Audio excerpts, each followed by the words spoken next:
Hello ನಮಸ್ಕಾರ ಸ್ನೇಹಿತರೆ.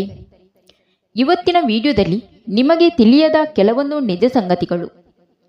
ಯಾರಾದರೂ ನಿಮ್ಮನ್ನು ದಿಟ್ಟಿಸಿ ನೋಡುತ್ತಿದ್ದರೆ, ಅದು ನಿಮಗೆ ತೊಂದರೆ ನೀಡಿದರೆ ಅವರ ಕಾಲಿನ ಕೆಳಗೆ ಅಥವಾ ಶೂಗಳ ಕೆಳಗೆ ನೋಡಿ. ಇದು ಅವರಿಗೆ ಮುಜುಗರ ಉಂಟು ಮಾಡುತ್ತದೆ ಮತ್ತು ಅವರು ನಿಮ್ಮನ್ನು ನೋಡುವುದನ್ನು ನಿಲ್ಲಿಸುತ್ತಾರೆ.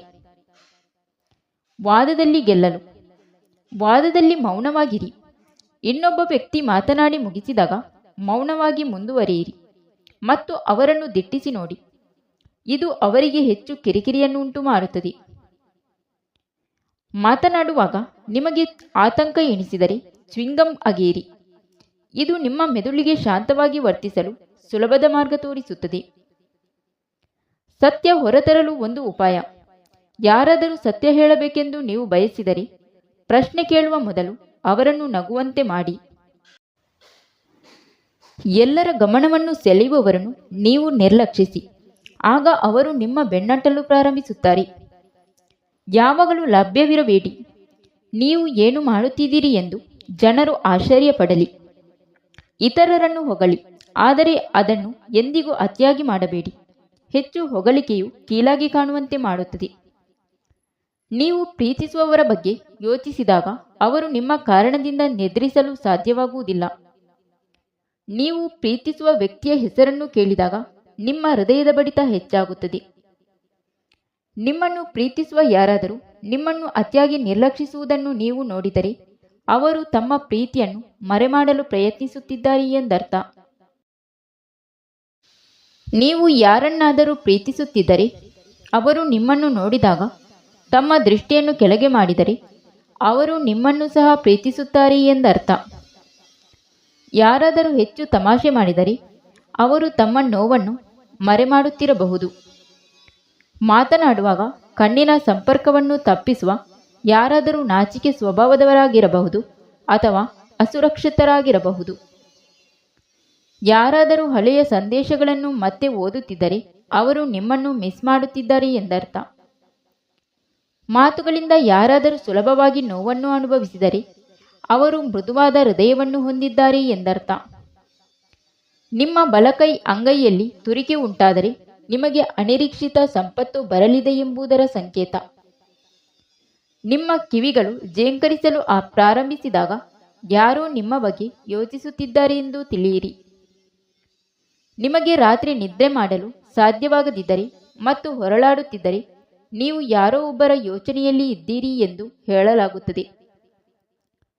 ನೀವು ಇದ್ದಕ್ಕಿದ್ದಂತೆ ಚಳಿ ಅಥವಾ ನಡುಕವನ್ನು ಅನುಭವಿಸಿದರೆ ಯಾರೋ ನಿಮ್ಮನ್ನು ತೀವ್ರವಾಗಿ ಮಿಸ್ ಮಾಡುತ್ತಿದ್ದಾರೆ ಎಂದು ನಂಬಲಾಗಿದೆ.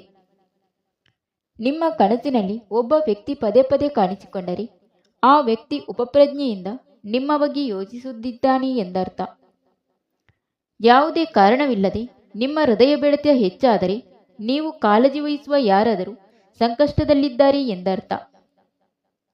ನೀವು ಬಳಕೆಯಾಗುವುದಕ್ಕಿಂತ ಒಬ್ಬಂಟಿಯಾಗಿರುವುದು ಉತ್ತಮ. ನಿಮಗೆ ಇಷ್ಟವಿಲ್ಲದ ಜನರಿಂದ ಮತ್ತು ಪರಿಸ್ಥಿತಿಗಳಿಂದ ದೂರ ಸರಿಯುವ ಶಕ್ತಿಯನ್ನು ಹಣವು ನಿಮಗೆ ನೀಡುತ್ತದೆ. ಅಸೂಯೆ ಎನ್ನುವುದು ಕೇವಲ ಆತ್ಮವಿಶ್ವಾಸದ ಕೊರತೆ. ಪ್ರತಿಯೊಬ್ಬರೂ ನಿಮ್ಮ ಸ್ನೇಹಿತರೆ ಎಂದು ಭಾವಿಸುವುದನ್ನು ನಿಲ್ಲಿಸಿ. ಒಳ್ಳೆಯ ಹೃದಯವನ್ನು ಹೊಂದಿದ್ದಕ್ಕಾಗಿ ವಿಷಾದಿಸಬೇಡಿ. ಎಲ್ಲ ಒಳ್ಳೆಯ ವಿಷಯಗಳು ನಿಮ್ಮ ಬಳಿಗೆ ಮರಳಿ ಬಂದು ಹೆಚ್ಚಾಗುತ್ತದೆ. ನಿಮಗೆ ಏನಾದರೂ ತಿಳಿಯಬೇಕಾಗಿದ್ದರೆ ಪ್ರಶ್ನೆ ಕೇಳಿದ ನಂತರ ಸುಮ್ಮನೆ ಕಾಯಿರಿ. ಆಗ ಮಾತನಾಡಲು ಪ್ರಾರಂಭಿಸುತ್ತಾರೆ.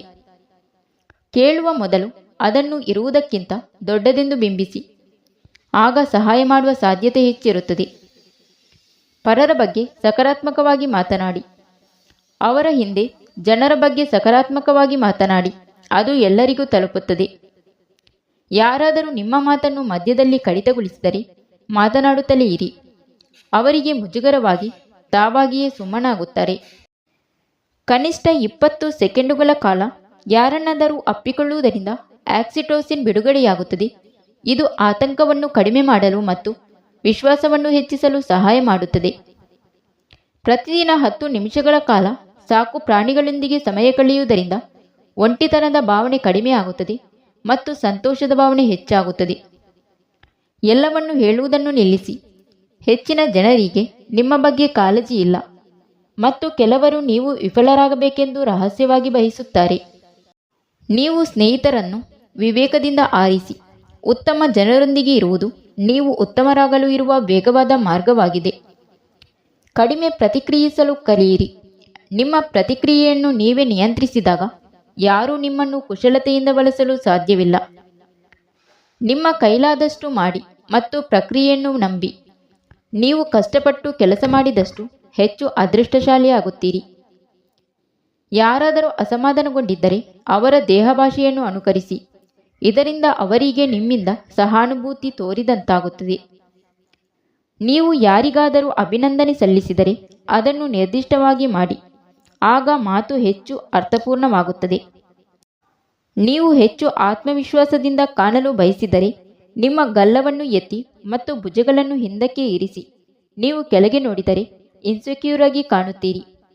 Thank you for watching. ಸ್ನೇಹಿತರೆ, ಇಂತಹ ಯೂಸ್ಫುಲ್ ಇನ್ಫಾರ್ಮೇಷನ್ಗಾಗಿ ದಿವ್ಯಾಸ್ ಬುಕ್ಸ್ ಆಫ್ ಯೂಟ್ಯೂಬ್ ಚಾನಲ್ನ ಸಬ್ಸ್ಕ್ರೈಬ್ ಮಾಡಿಕೊಳ್ಳಿ. ವಿಡಿಯೋಗೆ ಒಂದು ಲೈಕ್ ನೀಡುವುದನ್ನು ಮರೆಯಬೇಡಿ.